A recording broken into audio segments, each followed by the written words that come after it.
An international Watergate, worse than Nixon, smoking gun tapes. Discussing Trump's impeachment scandal brings many parallels to Nixon, and they certainly apply. But Nixon wasn't impeached, let alone tried, because an expectation of conviction, of course, forced him to resign.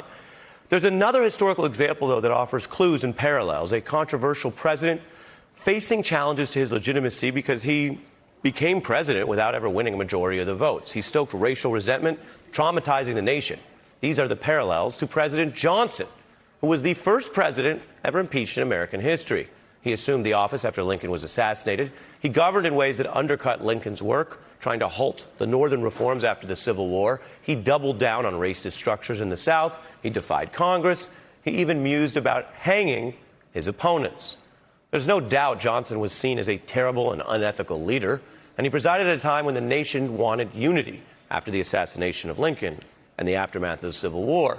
And so Johnson's harshest critics in Congress, they didn't wait. They immediately wanted to impeach him. They had their goal. They looked for reasons, and they faltered 3 times before ultimately he gave them the constitutional ammunition they needed with this big battle over something that honestly might look quaint today, a fight over the president's ability to pick and replace his own cabinet. But the stakes were higher than that. Johnson's detractors began to see his whole presidency as an impediment to the work of the nation for unity after the Civil War. That's how historian John Meacham puts it. And then the House impeached on 11 different articles, mostly about Johnson defying a law limiting his power to pick the cabinet, which teed up a Senate trial on 3 of those.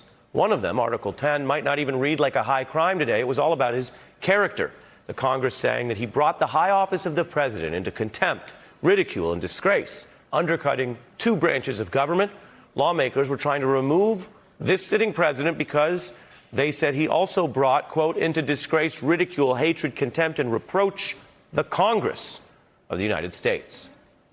That was a time of existential peril for America. Congress barreling towards removing a president, in part because of a subjective view of who's disgraceful. You know, there are many Americans who believe this current president right now has brought overwhelming disgrace to his office. There are others who would say that about other past presidents who've never come close to impeachment.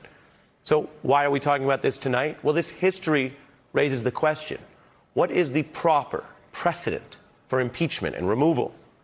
People can debate that. We certainly are in the nation. But this was all very real for Johnson.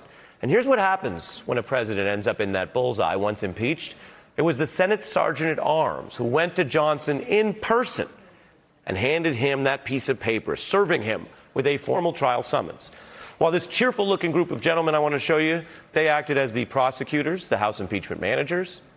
And this was back in a time when there wasn't any immediate national news available. Most people didn't see and read the same daily paper or watch the same events, obviously live on a box, or click on the same websites. This was a different way and time to process developments. And yet, when we look back on this trial of this president, it was seen as a matter for the whole nation to follow, however they could. Those with means, we know, some traveled to see it.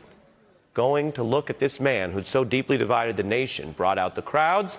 People came dressed in their finest clothes. They had all kinds of feelings. Historians recount, as that trial unfolded, raucous moments of cheering and booing and clapping by those witnesses.